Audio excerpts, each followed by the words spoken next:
Hello and welcome back to this edition, a new edition of the Warwick F1 Show. Today it's my turn, Chinmay, back on the hosting chair after what seems like forever now. But yeah, thing is, we've just, especially in the last 24 hours from when we are recording this is the Wednesday 13th November, but the last 24 hours we've just been bombarded with so many news headlines, people leaving, different driver signings, new events and that sort of stuff. So yeah, and we haven't done a news event in about a month or so now, so it's time to actually, cover at least as much of the latest news that's come out. Everything from Niels Wittich suddenly leaving the sport, Dan Fallows leaving Aston Martin, Alpine officially becoming an engine customer team. And obviously some headlines that's come in the last couple of weeks that we haven't covered yet. For example, the fast lap being dropped. And obviously I can't talk about this alone, so I have got Anwar here, Katch, Callum, who's once again been demoted from host. I'll be back to claim my rightful place next episode, guys. Don't worry. I'll come back to you, steal back my old spot as content creation today, and obviously James, a returning guest as well. So yeah, thank you all for joining. I think this is the first time. Well, we've had five. We have not had five. We have not had five in a while, in a hot minute in this studio. I don't think you've had five since you've joined us, Callum, have you? I don't think so. No. No, we're going back to the. There's a first time. There's a first time for everything. Yes. Yes, it is. But yeah, I guess we can start with the oldest news of the lot, really, with obviously F1 announcing that ever since after Ricciardo got booted, we also got the announcement that the fastest lap point is now being dropped altogether. So yeah, I guess, and it's sort of like the reaction's kind of been a bit mixed, I suppose. But I guess I want to just go through some of your opinions. I guess I'll start with you, Anwar. But yeah. I think this is a wrong move from F1. I actually personally really liked it. I know people would say this is a bit of a gimmicky thing to add in terms of an extra point for a fastest lap, but I think it added an extra dynamic to the Grand Prix. A lot of times we have a little bit more of a boring, calm down race where we have a 25-second gap between 6th and 7th. At least the fastest lap point would give an extra dynamic to that type of race, and we have a lot of those types of races as well. I think it'll make it less entertaining, and it's one less point available in a race weekend as well, which is another thing to consider. I do agree with that. I know it is a controversial opinion, but the fastest lap's a bit fun. Like you said, it is a gimmick, but having a fast lap, going for it at the end, it creates a bit of drama. It is a bit more entertaining. So I completely agree. I think it's a wrong move of them to do, especially so randomly announcing it partway through a season.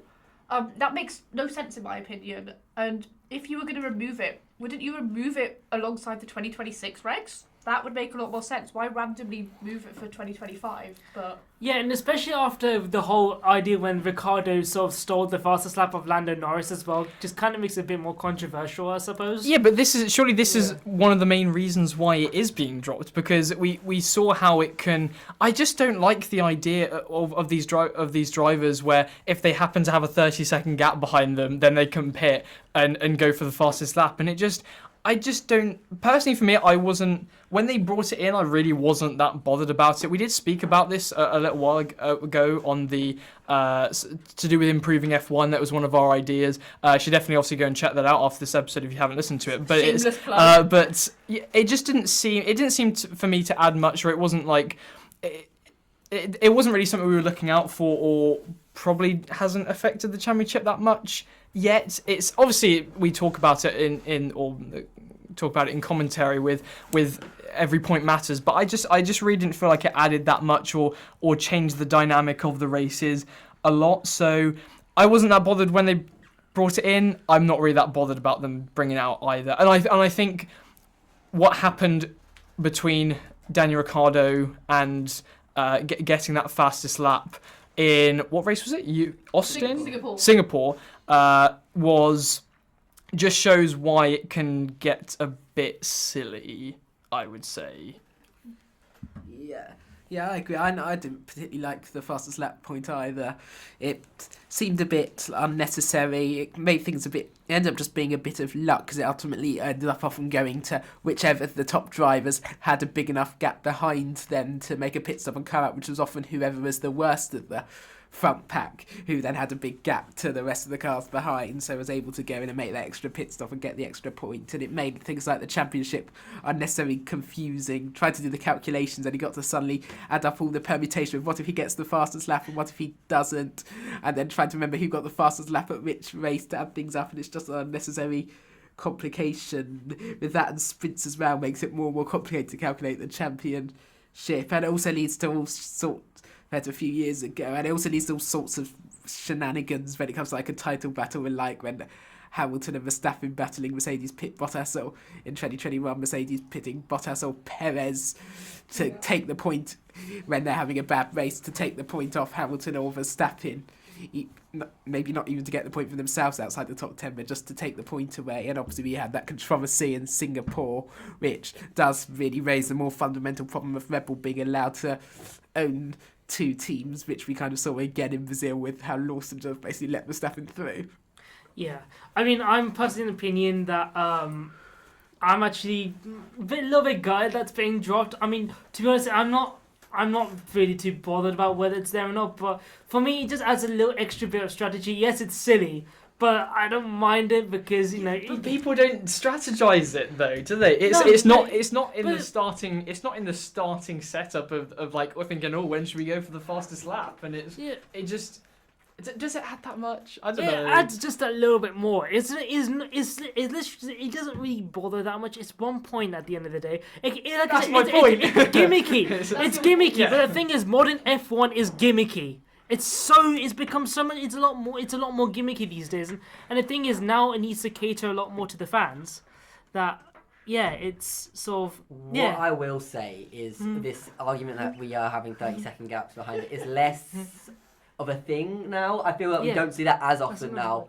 At least in the most recent, like let's say 10-15 races, we haven't seen like Perez drop into a 30-second gap just so we can get a fastest lap. I think it's ended up becoming a little bit more tactical here in the sense that drivers who are within a certain pack at the front are considering, okay, when should we push for fastest lap? We're seeing that a lot more often. I think Leclerc comes to mind, where they had that active consideration to, okay, should we save tyres, to go for it.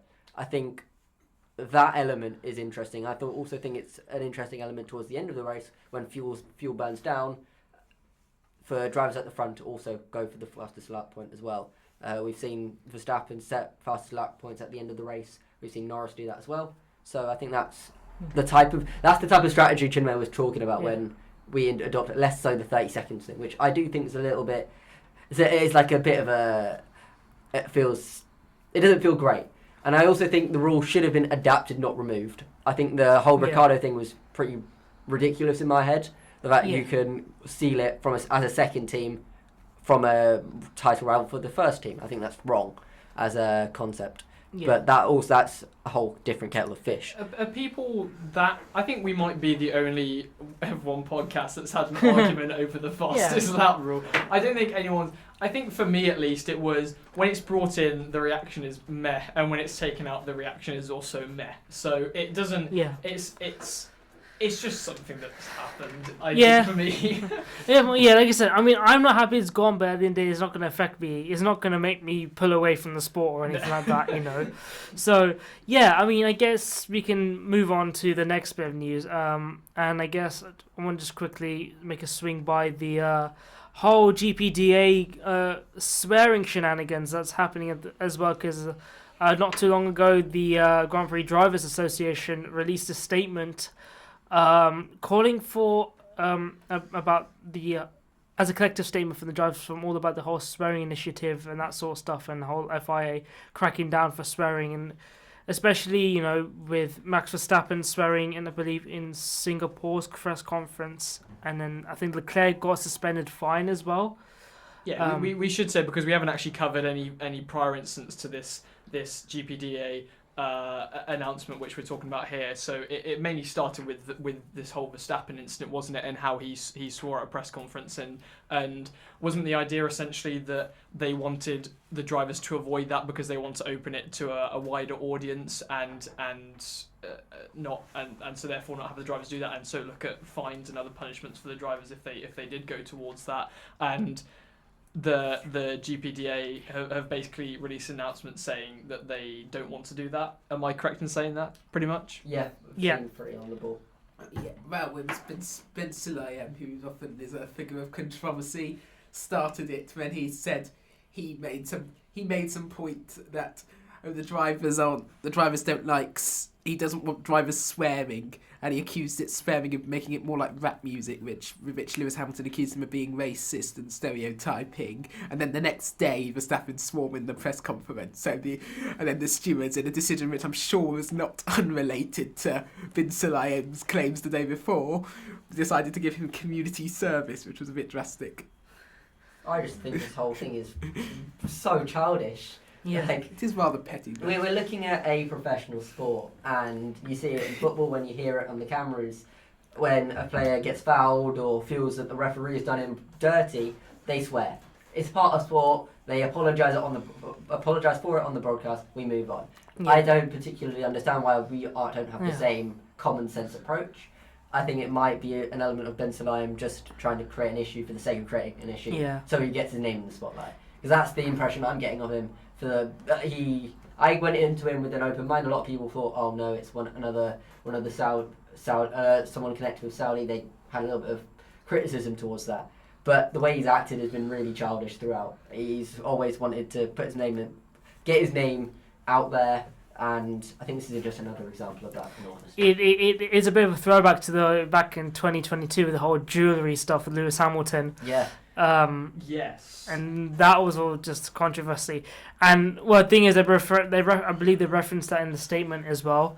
And it's the fact that this was a direct attack on Ben Sulayem when they said that he should watch his own tone in language as well. So again, like, cause it adds up to the whole childish thing. I think that this is just unwanted publicity, like, especially, because like I said, it's people are going to swear. It's the heat of the moment, especially don't forget the amount of adrenaline these drivers have, especially when driving as well, and it's coming from someone who probably doesn't know what it's actually like to be in an F1 car and in a race, especially for races like Singapore, when you're under so much stress and tension to just keep the car on the grid, on the track, and it's going to happen. It's weird for to ask the drivers not to do that. Most of the drivers, English is not their first language as well. I was literally going to say that. This is connected to the Sonoda incident they're as well. talking in a second language. They've learned English around a motorsport team. Their vocabulary they've learned is probably going to involve quite a lot of swearing. I remember Yuki Tsunoda saying this in an interview, actually. That's what Günther Steiner says in his autobiography. I swear. No, in his book he wrote about Haas 2022. But he wrote, I swear so much because I learnt English in a rally team. But yeah, I mean, it is.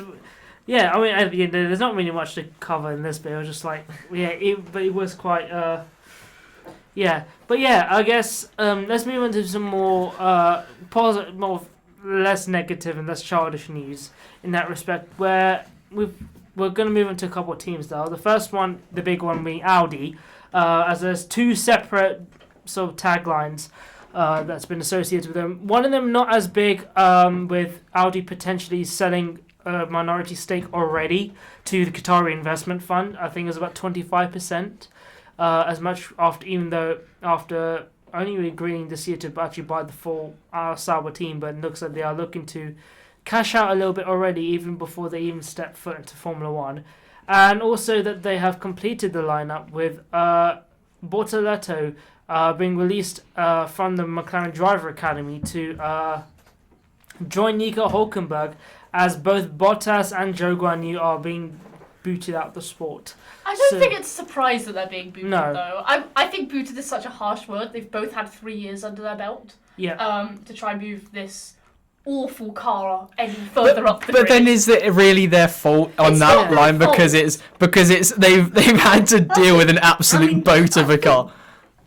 I think it is fair. in a sense that they've had the chance. Bottas, there is rumour that he is going to be going back to Mercedes as a reserve driver. Zhou, I'm unsure about, but I don't think he's kind of rumoured what he's going to do yet. But bringing in Bortoleto is such a good move. There was discussion from 2 months ago that this would happen. Obviously, he is the current championship F2 leader. He had as a rookie. As a rookie as well. If he wins the championship, he will do the same as Leclerc, Russell and Piastri have done, which is win F3 and F2 in their rookie seasons. So he is on great field. So it's not a bad. It's not a bad list to be added to, really, is it? Under the management team of Fernando Alonso. Yep. So Fernando Alonso and his driver technically are going to be on the same grid together. I think. Conflict of interest much. Yeah, I know. But to be honest, like I've mentioned before, I do really rate Bortoleto. I think he's going to be really good. It means we've got 4 rookies on the grid, so I'm really excited for this. And another Brazilian as well. Yes, the sport. The first Brazilian since Felipe Massa retired into his own team. So. Exactly. Yeah. There is, I mean, I think in terms of, Joe deserves to go. He showed some promise in his rookie season, but at the end of the day, he was a pay driver, and really, he's not kicked on since then. He's up with like slowest in qualifying 8 races in a row, which, given how close the field tends to be nowadays, is quite some not achievement. We're moving from our Perez slander to our Joe Granu slander. But Bottas I think it's rather harsh. I mean, Bottas is a solid midfield driver. He's comfortably beaten Joe at Sauber. He could beat Lewis Hamilton on his day at Mercedes. He offered out. He's got 10 Grand Prix wins. I think he's certainly better than Perez in terms of it. And when he was in a front-running car, he's twice a championship runner-up, and he did qualify. Remember, when he was at Mercedes, he reached Q3 over 5 seasons at every single race. Not once in 5 years. Not once did he fail to make Q3. Compare that to Perez in the up car, which shows how good Bottas can be. He was pretty impressive at Williams before he went to Mercedes as well. I mean, he took 4th in the championship in a Williams in 2014. In just his second season F1, he was 4th in the championship in a Williams. So that's quite an achievement. So he's a good driver. And it would be a real shame if we don't see him in F1 again. So hopefully he'll come back at some point. He's not quite the best of the best. In terms of Bortoleto, ultimately, I think Audi went for the long term. There's some talk that since Binotto came in, he was rather unhappy about having signed Hülkenberg. He felt Hülkenberg was too old. And if they had Hülkenberg and Bottas as a driver, they'd have 2 drivers who were both over 35, and that's not really when Audi's a project for the long term. It's not really what they wanted. Bortoleto will have a year to learn when the car is probably going to be rubbish next year for the long term. I think I'm going to have a different opinion to the rest of you guys. I don't know if this is... Firstly, there's 2 perspectives here. From Audi's perspective, this is probably a good move. I think the sponsorship element of Bortoleto, having Brazilian sponsors, they're crazy for their sports people. I think he's got a brilliant resume, F3 champion, F2 champion in consecutive, potentially F2 championship winner in consecutive season isn't an achievement that you can look down upon. He's a very good driver. There's a reason why McLaren had him in the stable, is because he's got potential. So from that perspective, I think it's a good move. I don't have a lot of faith in Audi at all in this project. I do genuinely think they're out the sport in the next 4 years. Wow, that's a hot take. And that's something at least in the short term, they won't be here. And the reason I say that is because Volkswagen are struggling big time. They are the parent company, and they are the reason why they're selling off to the Qataris is because financially they are a mess. Now, I don't think with the amount of leadership chops and changes, they know what they're doing. I know that sounds like a crazy thing, but it shows there isn't a clear vision here, at least from the execs at the top. For Bortoleto's standpoint, I don't know how much I think this could damage his career prospects in the future rather than do good for it. And the reason is, if Audi continue this kind of trend of having a really bad car, picking up from the Kickstarters, there's not going to be a lot he can do to try and display his talent. Yeah, I was surprised at first, like we all were, to hear that opinion, but actually after the explanation I am inclined to agree with it. We know how difficult it is for teams to come into the sport and not forget succeed, just kind of really survive in the sport. We've had plenty of examples of big names coming into the sport. The obvious one that comes to mind is Toyota, that have tried to establish a team and it really doesn't work for them. And from a team perspective, it might be better to join a more established team. So like what Toyota have now done with partnering with Haas, and that might be a better way to integrate themselves into the sport rather than setting up their own team. And so maybe you're right that for Portoletto to, if he actually, obviously he wants to think for himself and for his career, and it might have been better to go for a more established team, or even maybe just stick with McLaren, even though he's not going to get the race experience, but just to make sure that his career in F1 survives, because we know how good of a talent, we've already mentioned how good of a talent he is, and we know that he can be, and we don't want a bad move, certainly from his perspective, we don't want a bad move for him to compromise any chance of what he can achieve in the future. I understand that perspective, but also you've got to remember it's the same with, there's so many F2 drivers now and F3 drivers that are talent coming up. You're only as good as your last Grand Prix, and he is the current F2 championship leader. If it was a Mick Schumacher type, it could be a Mick Schumacher type situation in the sense, not in the sense that going to a low down team like Haas or Kix Sauber, but in the sense that you might end up, or maybe Schumacher isn't the best example. There are other drivers that have maybe taken a year to try to find a better team and it's not worked. Even Lawson did really well. His stake was so high, and it's taken him so many years to actually come into F1. And I think this makes a lot of sense for Bortoletto, just getting onto the grid, seeing what it is, because we've still got the likes of Colapinto that will eventually need to get a seat. So otherwise, if he doesn't prove now, then I don't think there's an opportunity for him until at least 27. I disagree heavily, because we've seen a lot more recently of drivers taking a year out and still getting a seat, or at least be considered in those conversations. But if he stayed as part of McLaren driver development, he's not established. He's not established as well. You're talking about drivers like Ocon and Albon, which have maybe taken a year out, but we already know what talent they have for F1. My reference point is Piastri. He did the exact same thing. F3, F2 champion. True. Took a year out, had that contract signed with Alpine, moves to McLaren, ends up being in a race-winning seat in 2024. So I think there's precedent to believe that if he takes a year out, he'll get a good seat eventually. I think the Audi seat is probably the worst on the grid categorically, in terms of stability, in terms of the unknown. He's also against a pretty competent driver as well in Hülkenberg. He's not going to give him an easy run. When we look at, for him to be a success for his long-term prospects, he needs to do something outrageous, in the same way George Russell did. Except George Russell had Robert Kubica as his teammate. And no offence to Kubica, because he was brilliant back before his injury. After his injury, he was never the same driver. So for you to outperform Hülkenberg is a completely different kettle of fish to what Russell had. And then he's also probably in the worst car, comfortably. And I think seats will open up for 26 as well. We should also mention that it's not like he was completely without a drive. McLaren were always going to keep a very watchful eye over him, judging that how well they knew his talent were. So I feel like maybe he could have waited a little bit longer. Obviously, we're not talking about waiting for years, but I don't know. We know how bad Sauber have been this season. Is, again, there's only 20 seats in Formula 1. And, beggars can't be choosers. Exactly. If you're going to take the opportunity, take your opportunity, because yes, Piastri was incredibly lucky that he took that year out. He jumped ship from Alpine to McLaren, and obviously McLaren went upwards, Alpine went towards the bottom. That at the end of the day, that was a massive risk at the end of the day, because even when Oscar first joined McLaren, they were pretty much level peggings at that point anyway. In the beginning of 2023, obviously they were horrendous at the start of 23. Yeah, they were a tractor. Yeah, you say that, but is that worse than the current kick seat? And I would argue I it's wouldn't not. say it is, but you've still got to think that with McLaren, they've got those two signed in. If he was to stay, if Bortoletto was to stay at McLaren, he is hedging his bets that one of them is going to leave. There's no obvious way for Bortoletto into McLaren. There's a chance where either Norris or Piastri leaves in the future, but even then, would they go straight for a rookie, or would they go for someone bigger? He can't wait around for years till one of them goes, and doesn't seem like them are going to go anytime soon. They've got a brilliant driver line up, and they've got their fastest car on the grid, so none of the drivers is really going to want to go anywhere. Yeah, I wouldn't put a lot of stock into this McLaren driver academy, because we know that they can get released pretty easily. I think he knows that McLaren are two very stable drivers. But the fact that he's associated with McLaren gives him the opportunity to look at for other Formula 1 seats. So I think you're giving too much stock in terms of that idea.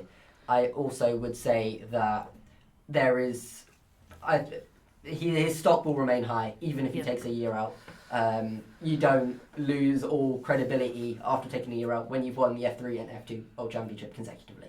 I think he's a definite talent, and teams will look at him like that. And ultimately, we're going to have seats available in 26. I don't think Alonso is towards the tail end. I know we always say that, then he signs another 2-year deal. But he'll be there when he's 55. But yeah. But I think there will be opportunities for him to get a better seat than that kick seat in 26. Yeah. I do have one more point about it. I do just remember of a guy, not specifically taking a year out, a guy who was an F2 champion, but didn't make the full in Formula 1. Fabio Lima. I'm talking about Nick De Vries. I was going to say Nick De Vries. I've no idea who that is. No. I meant Formula 2, because don't forget, he spent a year or two, yes, he became the Formula E champion. Yes. But we could also argue that that's maybe something to do with the Red Bull driver account. Yeah, but he didn't put any good performances in. Jolyon Palmer and Stoffel Vandoorne took a year out after F2 and never really kicked on in F1. I mean, Jolyon Palmer won in his fourth season. He wasn't a real talent, but Vandoorne. There are so many examples that we could call for either side. Yes. We'll just see what happens. But yeah, the thing is, we don't know. We've never seen him in a Formula 1 car. We don't know what it'll be until next year. So we'll have to wait for that. That's true. We haven't seen him do a practice session. So, well, we've also got a lot more stuff to carry on with. So I we can talk about that all day. As much as we can argue about Barcelona all day, we need to move on. So the next one, we might as well move on to the other F1 team, because we did dip by them with a quick one with Alpine. They're moving to Mercedes engines from next year. Fortunately, that doesn't obviously, because they have axed their own engine division. But then again, I guess we'll all be in agreement that it probably might be more beneficial, considering the record of Renault engines in the last 10-15 years just being underpowered, and especially poor for reliability. Yes, okay, they did win 4 championships with Red Bull, but then even then the reliability wasn't great. But recently, especially if you think to the Red Bull car of like Daniel Ricciardo's 2018, Daniel Ricciardo got so unlucky, and that was the last season where Max's own teammate was on par. I would have lost my sanity if I was Ricciardo. Ricciardo just threw away his career by leaving Red Bull. Are we going? So anyway, back to Alpine. I mean, Alpine has been a disappointment.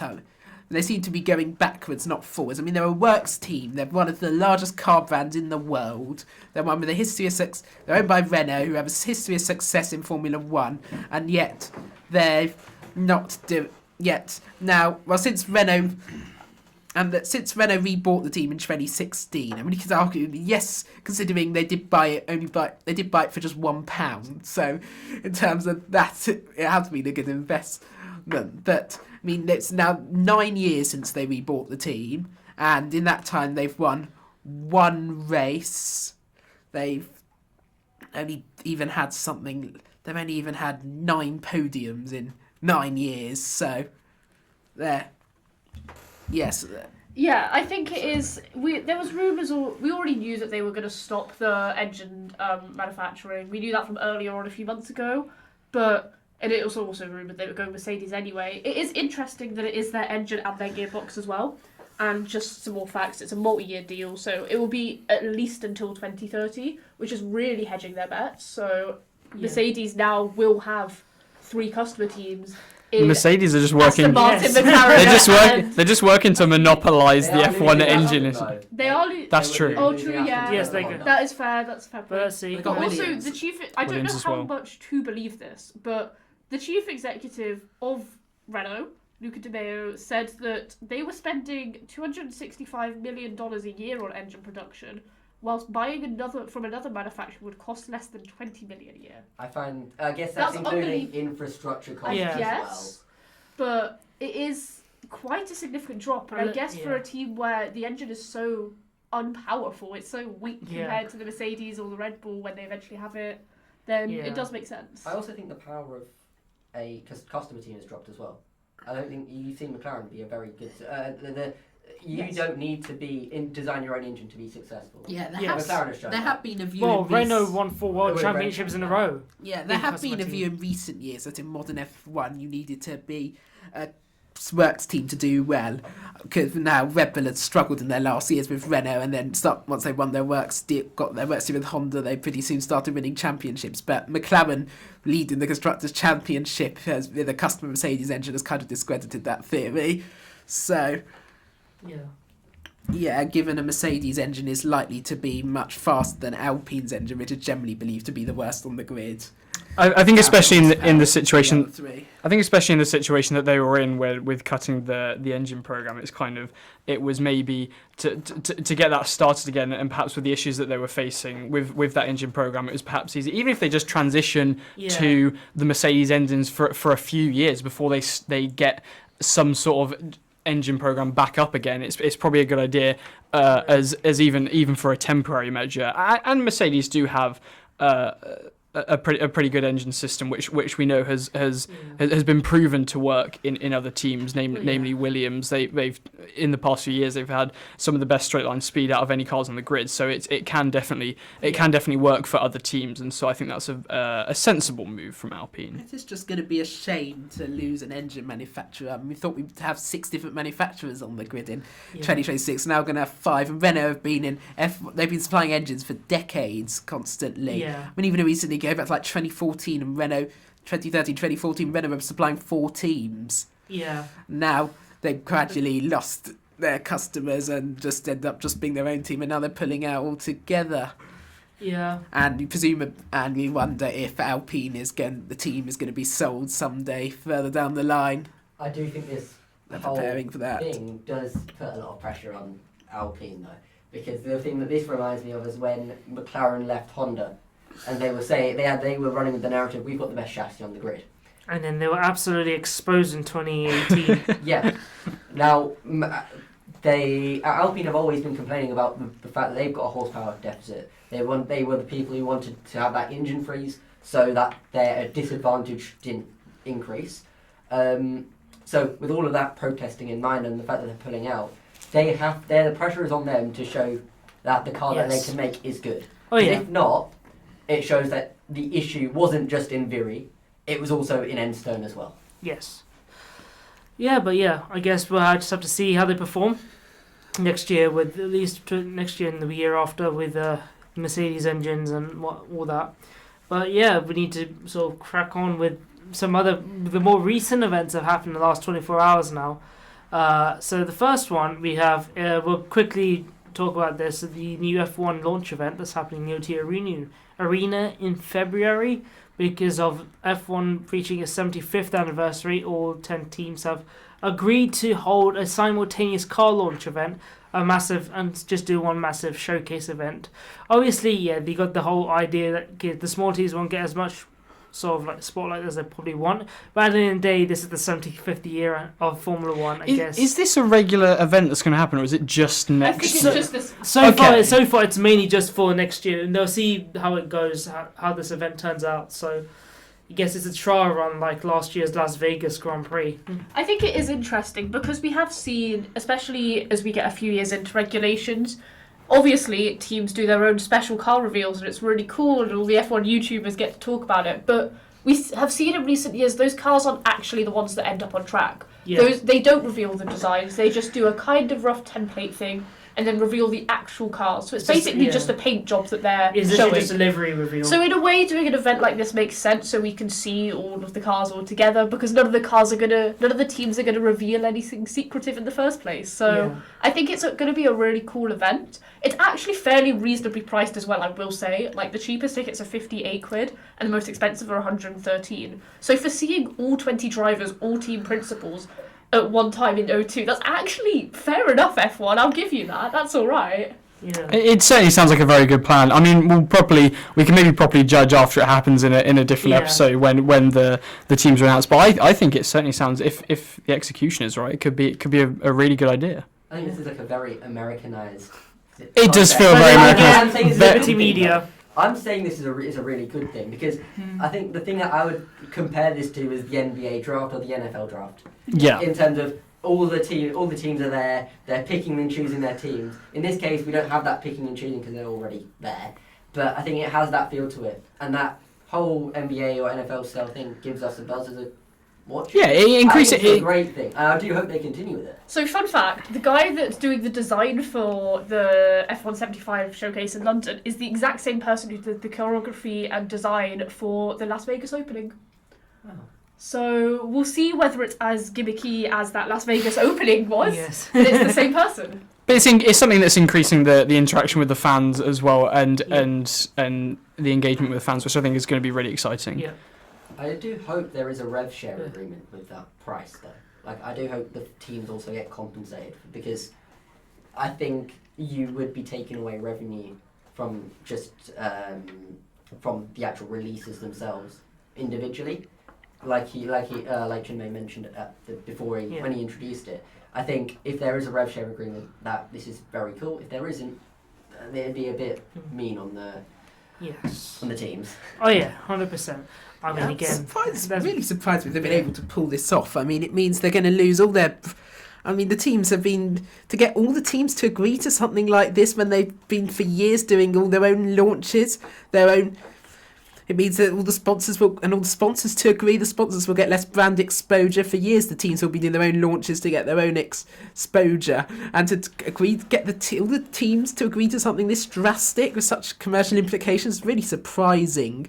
But I mean, the launch season has become increasingly rubbish in recent years, as they just put on fake cars with just to show the livery. I fear we might just get 10 base cars without any design, with just be a livery reveal event, but it's still an event which we might watch to launch the season. Yeah. But yeah, I guess we'll just have to see how the event unfolds. We won't know until February. We don't know that much of details anyway, but we'll know more in the near future. So I guess the two breaking news that we'll quickly finish off with are two departures. One is definitely a lot more sudden. We'll start with the sort of less significant one, with Dan Fellows leaving Aston Martin. But yeah, so he's leaving even only a very short time. He left Red Bull to join the Aston Martin team to become the technical director, and now he's already leaving the sport. I guess, Aston Martin haven't hit their expectations in the last couple of years. I don't think it's partly related, possibly, but it's also he's stepping down because of Adrian Newey. So when Newey comes in, this is when Fallows is gonna step down. And I guess there was going to be a discussion about how both of them would work together, how they would split it all up. So Aston Martin have definitely hedged their bets on Newey, and I think that is a smart idea. As they should. I think if you've got a figure like Adrian Newey coming into the team, whatever, if you're taking his position, you are just going to hold your hands up. You're not going to complain. You're just gonna. Yeah. You are going to. But then that's because he has the reputation, and he's certainly someone who is going to give you the best chance of getting to the front of the field, and so I think that is a sensible decision. So Fallows is staying within the Aston Martin group. He's going to stay within the group. He's just not big in his role in technical director. So, but he's been exposed as a bit of a copy and paste merchant here. A little bit, because he came in as soon as he came in, there was this big boost to Aston Martin. They became really competitive. But since then, they have been. Their development pathway has been poor. They've fallen further and further away from where they were.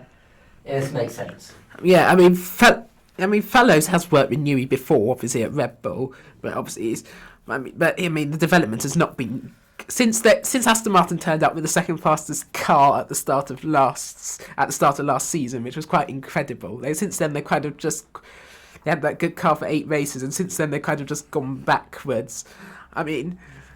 This year they haven't even finished on the podium. I mean, even at the start of this year, they had quite a good car. They were up there battling Mercedes and even McLaren at the start of the season, and then they've just gone backwards, just got nowhere. They're struggling even to score points now. They haven't been on the podium all season, which is a bit of a surprise. Yeah. I thought they'd get a podium at some point, but it doesn't look like it. Yeah, it seems to be a recurring theme with Aston Martin, so regressing throughout the season, I guess. They've been in a very lonely 5th place this season, and so they are definitely looking for probably like a lot of other teams are with the 2026 regulations, just to give them some sort of a break and a sort of a fresh start, and hopefully with this, with Adrian Newey being given obviously more sole control perhaps in the development of the car. I suppose that could go either way maybe, but we'll see if that gives them a better opportunity at competing at the front of the field in next year and obviously in 2026. yeah, I mean, we just have to see how it ends up really with, probably Newey Swan song. Maybe. We shall see how I mean, that to be goes. fair, he's getting a lot of money, so you never know, you might end up retiring after this. Could be like footballers going to Saudi, for example, the F1 equivalent. But yeah, I guess the very, very big news I wanted to sort of leave to at the end is the sudden departure of the race director Niels Wittich, who has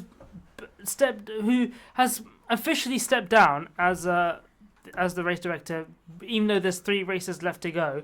But then, especially earlier today, this afternoon as we were filming, he's reportedly reported to a German news outlet that he was quote unquote fired from the role. Yeah, so I've seen this. So it was announced randomly yesterday, which I think, obviously, the news was very sudden because I don't think they expected it. Alongside announcing the F175, they really didn't want another bit of headline news, but here we are. So it was, as Chinmay mentioned, it was rumoured that he was fired, as he didn't actually know the announcement himself was coming. And the FIA have not commented since then. It is odd. The new race director will be the current F2 and F3 race director, Rui Marques. I think that's how you pronounce his name. Yeah. But yeah, so he has got some good experience in F2, F3. I'm not sure how his credentials will fare in F1, but I think it's a bit harsh to chuck him in for the final 3 races. But there must have been some sort of internal issue. It must have been a bust up or something Yeah. like that. But It is the they would 6th. have left it. What is it? I think it's the 6th race director since 1997. Yeah. And most of them have come in recent years, ultimately. Yeah, obviously ever since the sacking of a certain Michael Massey, as some people Yeah, We're not I getting mean, into that today. left- we're not hero. going to. Left to pursue other interests is euphemism for being sacked. Yes. Yes, amen Yes. to that. Yes. But yeah, I mean, obviously we know Ben Sillay can be quite a character to get on with. Lots of people have left the FIA since he took over, but it is odd to not even wait till the end of the season. Yeah. We've still got 3 races to go. I mean, Vegas is not an easy one to be the race director No. for. It's an extremely difficult. Being race director is an extremely difficult job. I mean, obviously we had Charlie Whiting did it for over 20 years until he died, but then since then we've had people Michael Massey, Yeah. who The thing is, already seemed out of his depth before Yeah. before Abu Dhabi 2021, and then they had that alternating between Freitas and Wittich. Freitas seemed out of his depth, and ultimately after he put the crane on the track in Japan, he was never chosen again. Yeah. He was sacked. He was basically sacked after Yeah. that. He never. Yeah, the Never changed. whole scenario behind the sacking though is, or we call it sacking, or this stepping down is a bit sort of controversial because a little bit in a way, or at least odd, because there was no sort of warning signs beforehand. There was no sort of mega controversy It's very beforehand. sudden, isn't it? Yeah. Whereas, okay, obviously, yeah, okay, I'm gonna bring back Michael Massey, but we all know why. I'm not gonna go into the depths, but but those obviously who are, if you know sort of scenario, If it's sort of and do we think that it is at least in part because of the recent decisions that have been going on? Because I think certainly in the especially with some of Verstappen's moves in Austin, for example, and we've certainly talked before after in some of our race views how there's been a bit of inconsistency in some of the decisions that's been made, especially in the latter part of this season. And do we think it's related to that? I think it's more of a symbolic thing, this one. I think I do think that the stewarding this season, not the race direction this season, hasn't been great. I think they've been very impatient to make certain decisions, too patient to make other decisions. So I think there should have been some change, but I think Wittich has been kind of scapegoated in some way for this, because ultimately it's not the responsibility doesn't just lie on him. It's also the stewardship team behind him, and I don't think they've done their fair share of work either. Yeah. No, I don't think he's really responsible for these bad decisions. There seems to be a general consensus in the paddock that he was doing quite a good job, but he's not a steward. So the stewards are the ones who make the decisions on penalties. All he does regarding those is refer incidents to the stewards to investigate. Then it's the stewards themselves who decide what to do about it. I mean, maybe. And in terms of other things, like there's some controversy about when he put out the red flag in quali in Brazil, but that was really just Christian Horner moaning.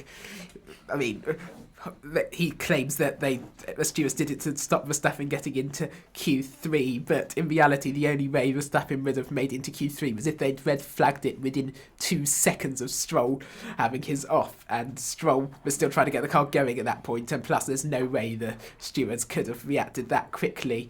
None of the incidents that weekend, they'd never put out a red flag within 2 seconds, so there's no way.